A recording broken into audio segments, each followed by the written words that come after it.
Well, he already said that he's ready to freeze the front line there. He's already said that publicly, right? So it's already happened here, right? So he's already abandoned his claims to seize the rest of the Zaporizhia and Kherson regions. Some people think he's a scumbag, but you can do business with him. And some people think he's a scumbag and you can't do business with him. And some people think he's a scumbag who needs to be destroyed. But I haven't seen anyone say he's a good person, a normal guy. That's something that's never happened. Everyone's waiting for the summer season to end, and that should, in theory, be some kind of final word on the front. Hello, friends, I'm Grigory Herman, and Ilya Ponomarev is with us. Hello. Greetings, glad to see you. Glad to see you too. Glad to feel everyone watching us now. If anyone's watching us by accident, please make a small, subtle swipe with your finger twice. That is, subscribe to the YouTube TV channel and turn on the bell. It's advisable, yes, you can do that, of course, but not too hard, just click twice. Yes, it's also advisable to leave a comment after that, because I'm sure you'll have some thoughts on the topic of our discussion. We'll be discussing a lot, so don't be lazy, write a comment, like it, subscribe, and turn on the bell. Anyway, you know yourself, oh my god, I'm already confused, right? And you know perfectly well what you need to do. And the most recent, Federation Council meeting, Soffit, yes, the absolute Ferdins got together and sat down, yes, there was like, and all this rhetoric. They talked a lot about the, Strategic Offensive Arms Treaty. First of all, why all of a sudden, even before February, oh my god, there's so much flying around, and now I've got this urgent need to discuss nuclear weapons. Well, I personally see it the same way, as we've discussed this topic many times since then. Yes, Putin is bargaining, yes, he's in that state, he's doing what he thinks is right to get the best conditions. That's completely different from what's happening at the negotiating table, right? So, as for various intimidation tactics, he, well, not unreasonably believes that fear is the best weapon. Therefore, I personally see the drones in Poland as a negotiating tool. Yes, that is, they demonstrate that you're not ready for war, and therefore it's better to negotiate, otherwise things will get worse. That's it. And these demonstrative flights in Estonia too, no one will protect you there, no one will help you, right? And for the Americans, nuclear weapons are a demonstration.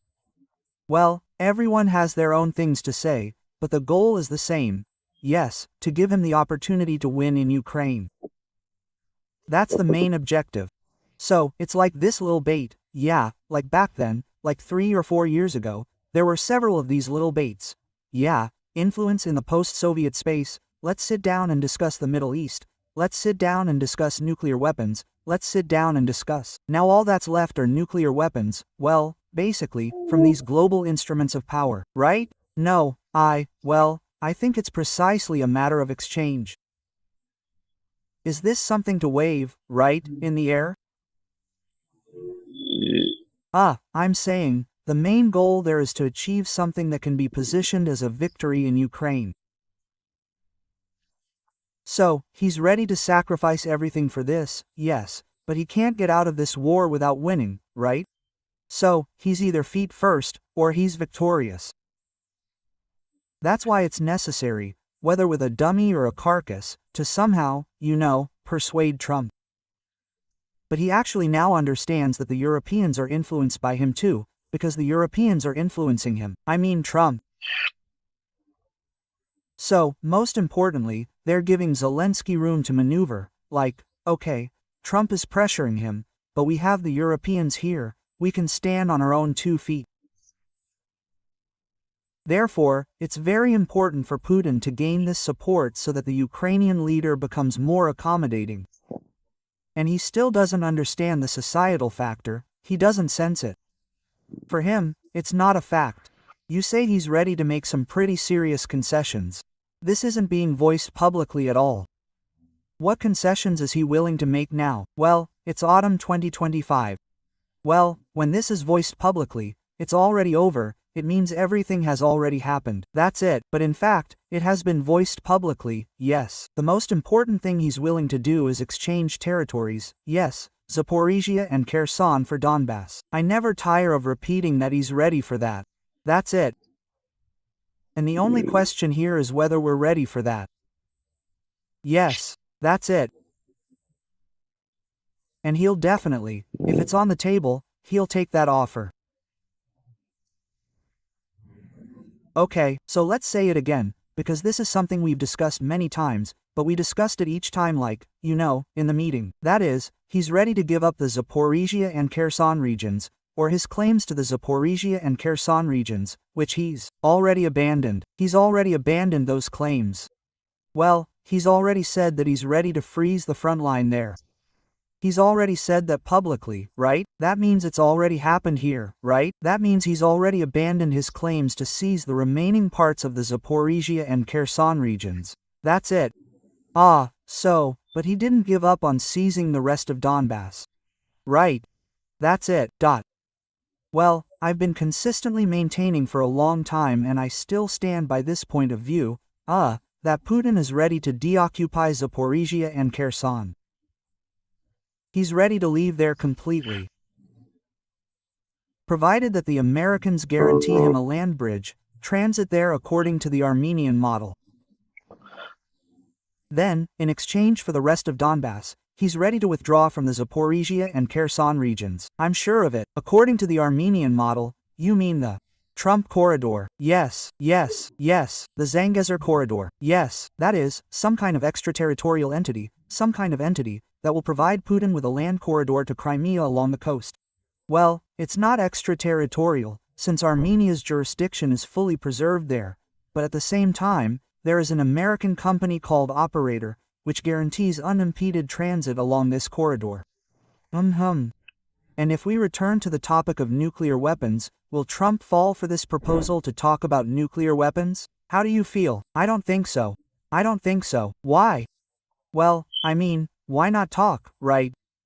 I mean, let's talk. I mean, if they offer it, let's talk. But I don't think this will in any way affect the position on Ukraine. That's not the case here. It shouldn't be a subject of negotiation. Well, I don't see any reason why the Americans would, take this as a basis for trade. I can still understand some kind of, you know, commercial interests within Russia. And even that, I think, isn't taken seriously as a reason for trade, because it's very easy to say, take it, and then, you know, take it and you can't do anything about it, right? That is, it's not an unfulfilled fact of exchange. That's why I don't think so. But I somehow sense in your intonation that something has changed in the Oblonsky house, right? Something has changed in the White House or something. Why can't this be negotiated? And why did you say it wasn't? No, something has really changed in Trump's attitude toward Putin and this whole situation. Yes, well, you and I have talked about this so many times. Yes, it's just true, but most commentators see it completely differently. But, well, when I talk to people who are deep in the process, I get the impression from them that they have never perceived Putin as any kind of friendly force.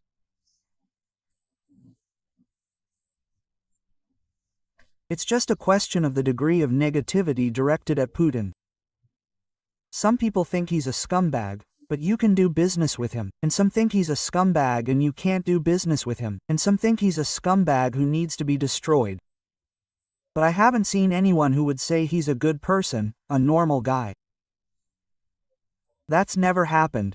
It's just the degree of negativity, right? I mean, everyone has different ones, and some justify him, saying that what he did in Ukraine was bad, but logical. That's it.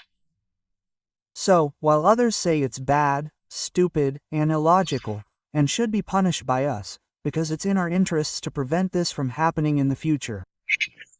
But these are all gradations of the same crowd. And, Trump has never been loyal to Putin. When he said that I have a good relationship with him, well, I don't know, I often talk about different people. I have a good relationship with him in the sense that I can talk to them normally, constructively, meaning we can hear each other out, that is, we will talk about something, that is, there and so on. But that doesn't mean they are friends to me, it's a completely different story. The fact that he's now saying he's disappointed with Putin means that his attitude, his personal attitude toward Trump, has also changed, yes, but it's also gotten worse. Or is this also just public blah blah blah? Well, look, relationships are, roughly speaking, how you evaluate a person, right? That is, their quality, their ability to negotiate, and so on, right? In my view, the relationship hasn't changed, because, in my view, Trump had no great illusions, and he doesn't have any now. Trump is disappointed and irritated with Putin because he believed that Putin, being a rational and money-minded person,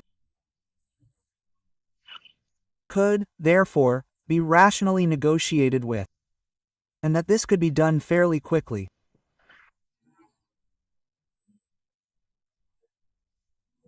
And Trump seemed unprepared for Putin to negotiate for himself, down to the last detail.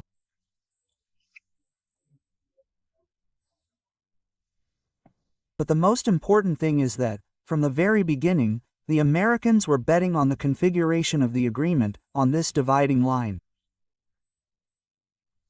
Let's stop shooting along the demarcation line. But, for Putin, this scenario is very bad, because it doesn't allow him to declare victory, right? The demarcation line. This means we couldn't do anything. We couldn't seize a single territory. We couldn't destroy that regime. We couldn't divide Ukraine. Well, that is, well, nothing happened. Well, that is, yes, we moved forward, we took a step forward, like, territorially, but we didn't complete the task. That's why I returned to this Zaporizhia and Kherson regions. Putin would even be willing to sacrifice other territories, just to paint over some border on the outline map, yes, well, at least somewhere, that is, to be able to say that we won, yes. This is what, I think, the Americans didn't understand from the very beginning. And now they have come to this understanding. And I think they understand why this is a very difficult issue for Ukraine. But right now, Trump's main hope is that Putin, that is, the scenario they envision in the White House, is precisely this. Putin believes they can still achieve something militarily.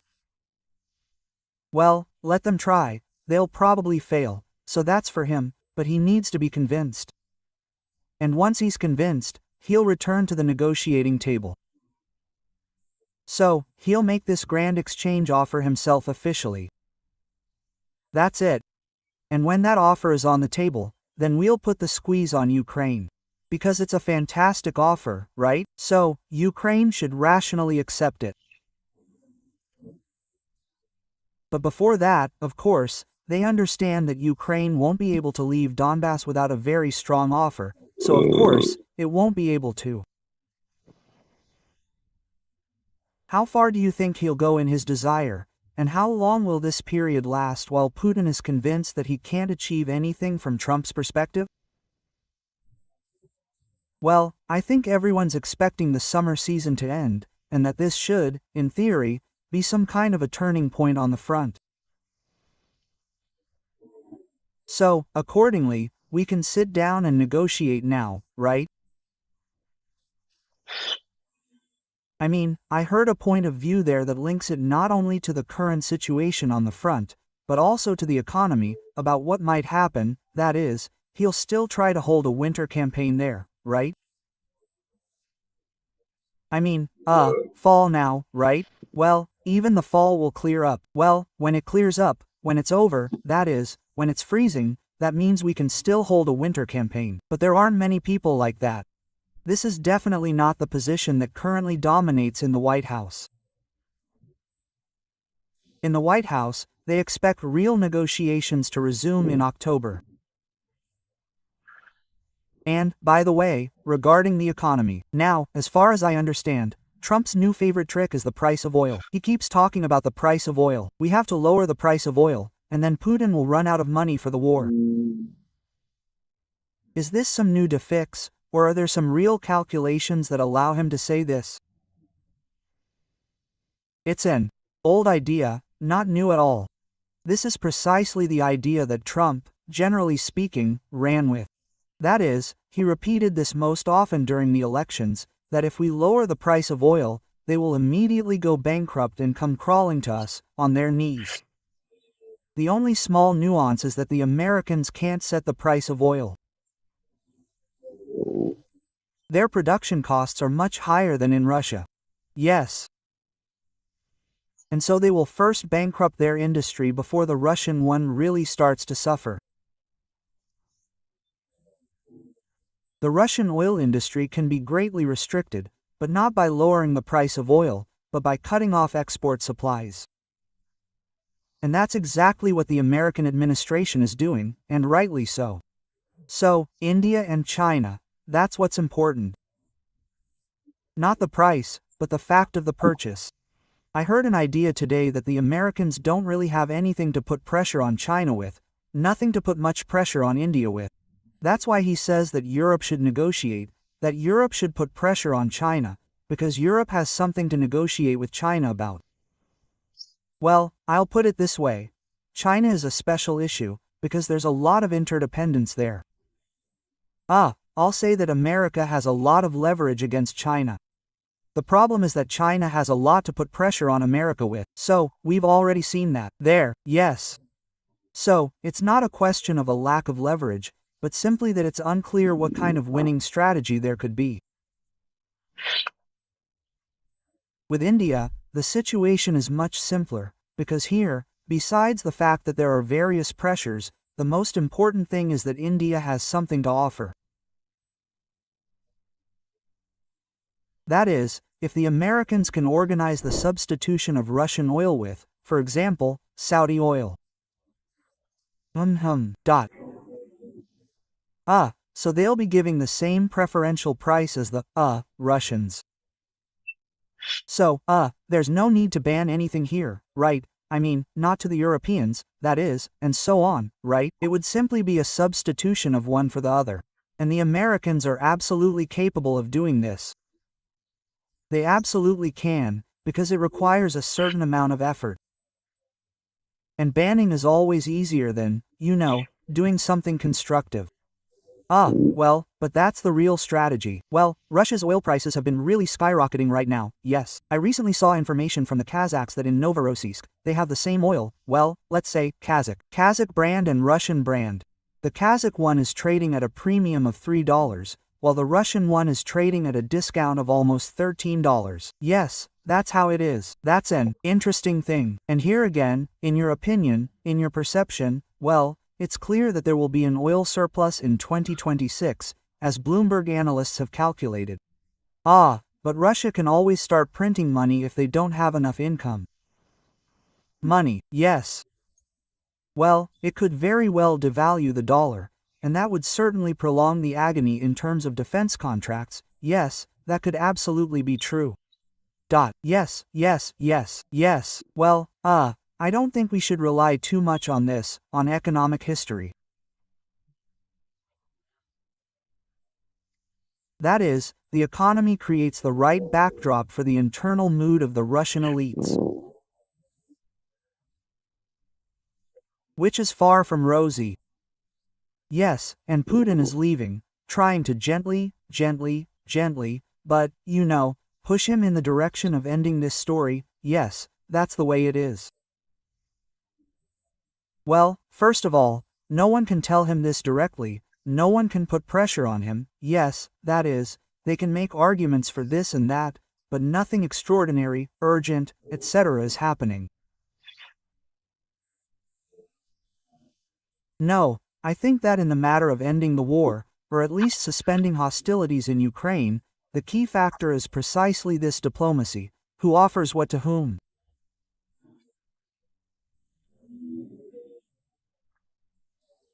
And I agreed with Trump here, as I always did, that any solution here will be unpleasant for neither the Russians nor the Ukrainians. That's it. Both sides will have to make significant concessions if they want to end this active phase. But both will be very painful, and everyone understands that. China is undoubtedly part of this diplomatic solution, yes, and part of all this diplomatic dancing under the carpet.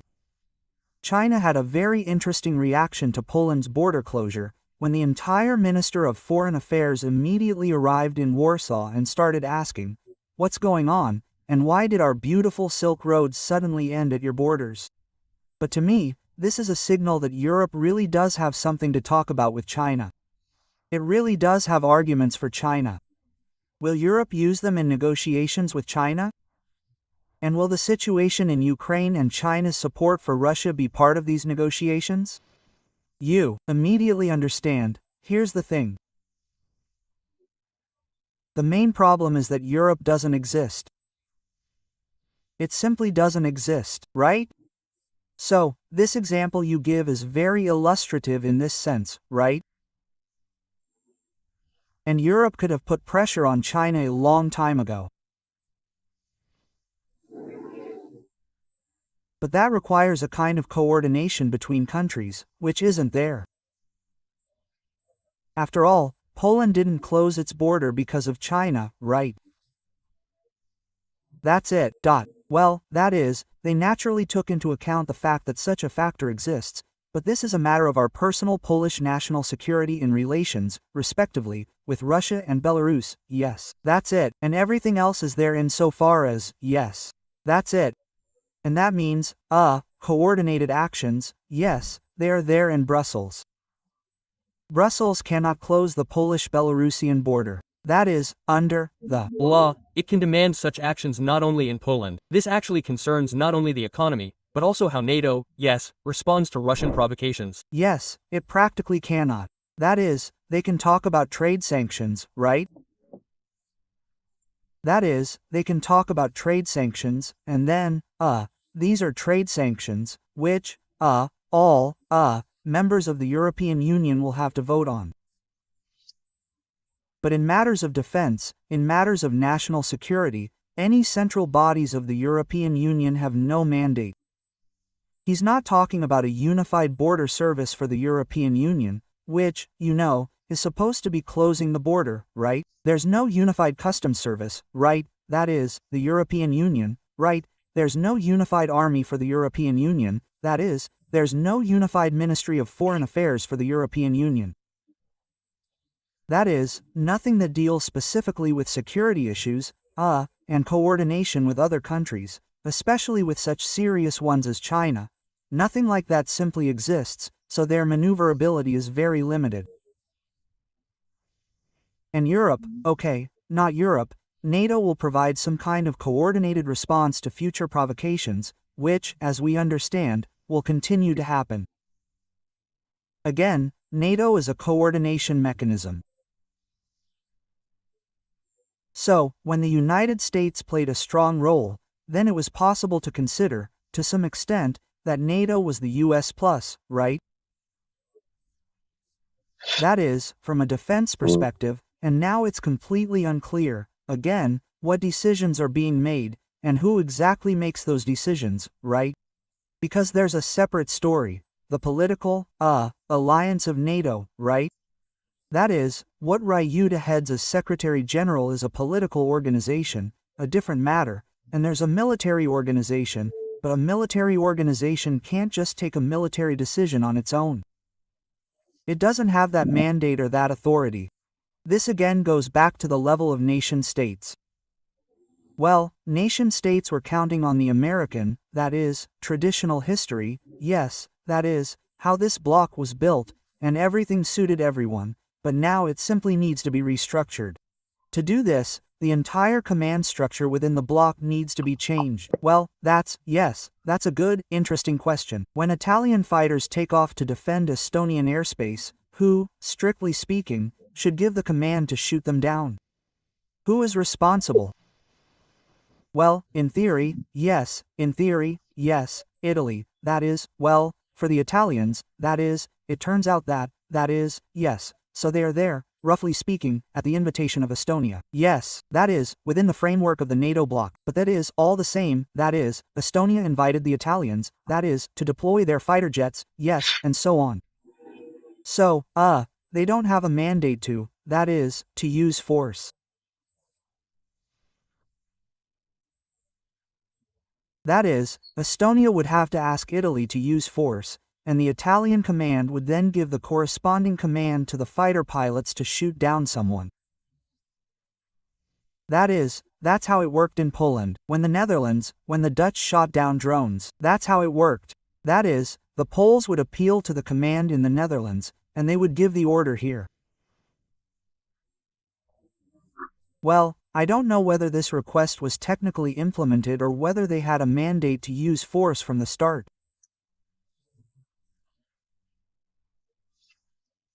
But as for those Italian F-35s in Estonia, it was clearly stated that they were there without a mandate to use force.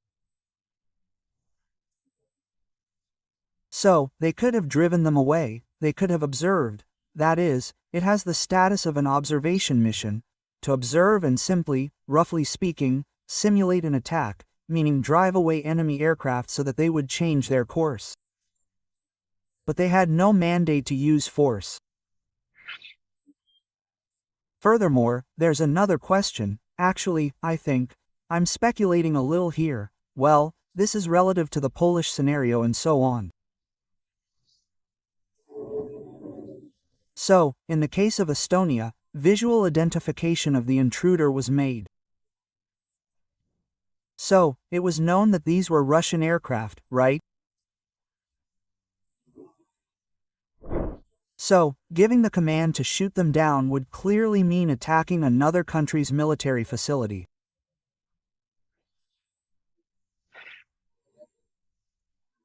So, in the case of the drones in Poland, they were legally unidentified flying objects. Yeah, right. Those ones, as they say, whose property it is. Maybe they're even Polish. Yeah, so, maybe, it's some kind of terrorist group there, right? So, this is, accordingly, restoring order, yes, that is, on their own territory, but they were definitely not identified and could not be identified by the pilots, so like part of the Air Force, that is, of the Russian Federation or the Republic of Belarus. Therefore, that is, attacking them did not legally constitute an attack on the armed forces of another country. Who knows, maybe these were Cambodian drones flying to attack Armenia. Yes, yes, they flew within themselves and flew, bringing aliens. Yes, absolutely right. Well, that's the scheme. So, you're saying that this is there any work being done to change the scheme, which, to put it mildly, is unworkable in the new conditions? Well, this talk about a European army, it keeps popping up and then dying down. It's a matter of bureaucracy. Nobody wants to take responsibility for it, right? It's one thing when it's a success, good, but when it's not, yes, who's responsible for whom? These European commissioners, as a rule, are retired national politicians, right? So, they're already doing well. They've already built their careers in their countries, right? So, nothing new in that sense, right, isn't going to happen there. They rarely return to their home countries with any kind of promotion afterward. So, well, in any case, there's generally no appetite for taking on any kind of risk. So, but the most important thing, of course, is that the European Union as a whole is structured very loosely as an organization. There was an attempt to, adopt a common constitution for the European Union, yes, which failed. Now, if this had been taken as a step, yes, that is, it would have been a path towards the creation of supranational governing bodies. Exactly, but nevertheless, this did not happen. I think Europe needs to return to this. Well, no, it will not work as a single state entity. Unless there are these common bodies. What you just described is an ideal petri dish for the growth of bacteria for further provocations. How far is Putin? Yes, if in such a situation I know. How far? I believe that all this is aimed at unleashing a war sooner or later. I am absolutely sure of this. It's just that I don't think it will be a war whose goal is to seize territory.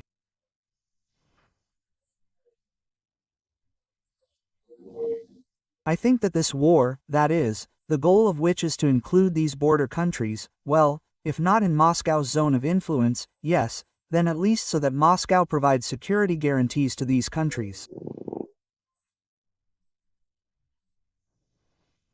So, those same NATOs on the border in 1997. Well, essentially, yes. So, they're formally NATO, since you want to be NATO, but you must understand that no NATO will protect you. Who can protect you? The Kremlin can protect you. Well, because the Kremlin is a source of threat to you. Which means you need to negotiate with the Kremlin to eliminate that threat. So, you're welcome there. Let's reach an agreement with each of you on a bilateral basis. I mean, Moscow isn't going to tell you that Poland will become its military ally, right? I mean, I don't think anyone is going that far. But the point is that Poland will be forced to agree with Moscow on some rules of the game, which will be determined in Moscow, in the name of non-aggression against Poland. That, I believe, is a very realistic goal they're setting for themselves. From this perspective, even the entry of the little green men into Narva, followed by their exit, yes, protecting the civilian population and returning back, while the German brigades and everyone else are moving into position. If they are moving, in principle, yes, something like that. Well, I just don't really believe that anyone will fight from the Baltic states. And the most important thing is that the Kremlin doesn't believe it. It doesn't matter there whether they will or won't. It doesn't matter whether I'm right or wrong. What matters is what the Kremlin thinks about it. Because the decision to launch or not launch a military operation will be made based on this understanding, right? So, if they think Article 5, won't be invoked, then they will launch the operation.